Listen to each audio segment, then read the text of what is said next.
नमस्कार, point blank में आपका स्वागत है। मेरा नाम है सुधीर चौधरी और आज हमारे खास मेहमान हैं अभिषेक बच्चन, जो कि बड़े पर्दे पर आपने हमेशा अभिषेक बच्चन को देखा होगा, लेकिन अब आपको छोटे पर्दे पर भी नजर आएंगे क्योंकि अब वो हीरो से होस्ट बनने जा रहे हैं, टेलीविजन होस्ट बनने जा रहे हैं। अभिषेक, आपका बहुत बहुत स्वागत है।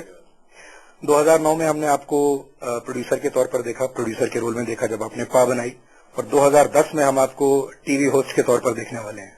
तो कुछ ज्यादा एक्सपेरिमेंटेशन कर रहे हैं आजकल आप? जी, और मजा आ रहा है। पा प्रोड्यूस करने का जो डिसीजन था वो दोनों मेरे पिताजी और मेरा था, क्योंकि जो कहानी बाल की हमारे पास ले आए थे हमें बहुत पसंद आई थी और हमें ये लगा कि एबी कॉप को इस फिल्म को प्रोड्यूस करना चाहिए। और फिर आगे जाके बिंगो एक्चुअली तय हुई थी पिछले साल, लेकिन क्योंकि कलर्स बिग बॉस 3 के साथ व्यस्त थी तो उन्हें लगा कि बिग बॉस खत्म हो जाने के बाद हमें बिंगो करना चाहिए। तो इस साल चलिए शुरुआत हो गई है होस्ट के नाम से। जी चलिए, अच्छा है, बहुत बढ़िया बात है। लेकिन आप सबको कह रहे हैं आराम देने की सलाह, आप सबको कह रहे हैं कि भाई आप आराम करिए, और खुद आप सुपर बिजी हैं। जी आई नो, मुझे एक्चुअली दाखिल होना पड़ेगा अपने क्लासेस में क्योंकि मैं अपनी नहीं सुनता हूँ। जी, of late life has been a bit hectic, but अभी आराम क्लासेस शुरू हो गए तो थोड़ा बहुत आराम भी कर लेंगे। आप जैसे कि हम बात कर रहे थे कि हीरो से और होस्ट तक, ये मतलब दो बिल्कुल अलग अलग चीजें हैं। आप इसमें से क्या आपको ज्यादा डिफिकल्ट लगता है, क्या ज्यादा चैलेंजिंग लगता है? क्योंकि हीरो में आपकी acting is a lot tougher, क्योंकि एक होस्ट बनना उससे थोड़ा और आसान है, क्योंकि we are not playing a role. आज तक हमारे जितने भी दर्शक हैं, हमारे व्यूअर्स, हमारे फैंस, ऑडियंसेस हैं, उन्होंने मुझे एक किरदार में देखा है। यहाँ on national Bingo night they see me as Abhishek Bachchan, so to play yourself is always a bit easier. जी, लेकिन आप एक चीज और भी है कि जब आपको लोग टेलीविजन पर देखेंगे तो आपकी तुलना आपके पिताजी से अमित जी से की जाएगी और लोगों को केबीसी याद आएगा। तो उस चुनौती के लिए आप तैयार हैं और आपको लगता है वो एक एक्स्ट्रा बर्डन? नहीं, मैं इसके बारे में सोचता ही नहीं हूँ, क्योंकि मेरी फिल्मों में वो मेरी तुलना पा से करते हैं, और ये तो मुझे पता ही था कि जैसे ही मैं अपना टीवी शो करूं तुलना तो उनसे ही करेंगे। I am happy, I think it's a matter of great honour. और मेरी तुलना किससे कर रहे हैं? The best in the business.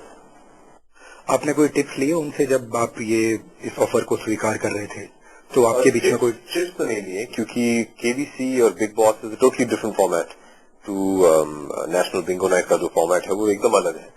KBC एक क्विज शो है, national Bingo night game show है, जिसमें एंटरटेनमेंट भी बहुत कुछ है इसमें। तो उन्होंने बस यही कहा कि be yourself and have fun. जी, आपसे पहले देखिए शाहरुख खान ने अपना शो किया, सलमान खान ने किया, अक्षय कुमार ने भी अपना शो किया टेलीविजन पर, और अमित जी ने तो किया ही है। इन सब में से आपको क्या लगता है कि टेलीविजन होस्ट के तौर पर आप किसको अपना एक आदर्श मानना चाहेंगे, या आपको लगता है कि कौन अपने साथ एक दर्शकों को खींच पाए अपनी तरफ? See I'm biased. मुझे लगता है कि आज तक टेलीविजन या छोटे पर्दे पे अगर किसी ने भी किसी भी तरह की इम्पैक्ट की है वो तो इज डेफिनेटली दैट। जब 2000 में केबीसी शुरू हुई थी, ही रेवोल्यूशनराइज्ड द टेलीविजन इंडस्ट्री, एंड वही आदर्श रहे हैं और रहेंगे। और अगर उस लिस्ट में से हम अमित जी को हटा दें जी, तो फिर आपका फेवरेट टीवी होस्ट कौन रहेगा? करण जौहर। एक बात और भी है कि जब आप अलग अलग शोज में गए हैं तो आप हमेशा मेहमान बनकर गए। जी, अलग अलग एंकर्स के साथ आप गए होंगे, और इस बार आपका रोल बदलने वाला है। लोग आपके शो में आएंगे और हो सकता है इनमें से भी बहुत सारे लोग हों जिनके शोज में आप जा चुके हैं। जी, तो रोल रिवर्सल जो रहेगा उसको लेके कैसा रहेगा आपको? The whole theme is to have fun and play a game, और हंसी मजाक करते करते वक्त कट जाए। It's a lot of fun. Karan के शो में तो मैं 2-3 बार गया हूँ, कॉफी विद करण।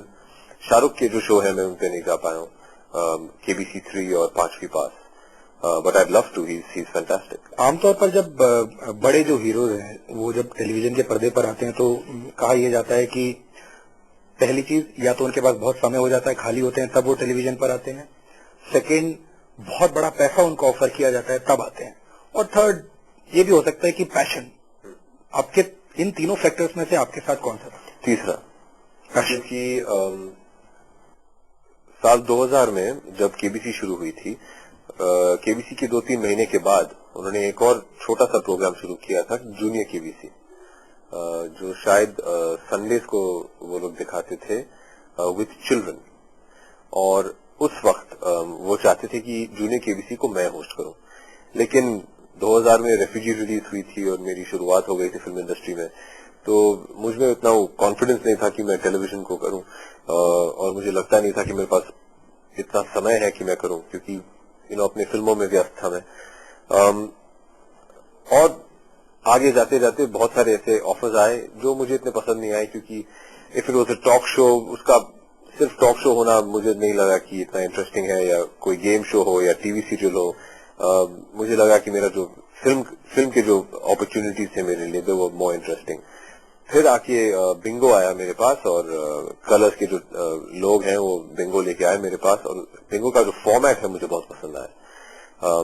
ये पसंद आया कि घर बैठे आप गेम सिर्फ देख ही नहीं सकते, लेकिन खेल भी सकते हैं। और शायद ये हमारे टेलीविजन के इतिहास में पहली बार है जब आप home viewing audience can participate in the game. आज तक तो हम दूसरों को खेलते हुए देखते हैं, बिंगो में आप खुद खेल सकते हैं। तो ये मुझे बहुत ये इसका जो पॉइंट है मुझे बहुत पसंद आया था, और इसलिए मैंने हाँ कह दिया, क्योंकि I wanted something which was interactive. जी, यानी अभिषेक आप सबसे इंटरेक्ट करना चाहते हैं और आप सबके घरों में भी आएंगे। छोटा सा ब्रेक हम यहाँ पर लेते हैं और ब्रेक के बाद हम बात करेंगे, क्योंकि अभिषेक आजकल ट्विटर पर भी बहुत एक्टिव हैं और जो ट्वीट करते हैं वो अपने आप में एक खबर होती है। इसके बारे में भी हम बात करेंगे छोटे से ब्रेक।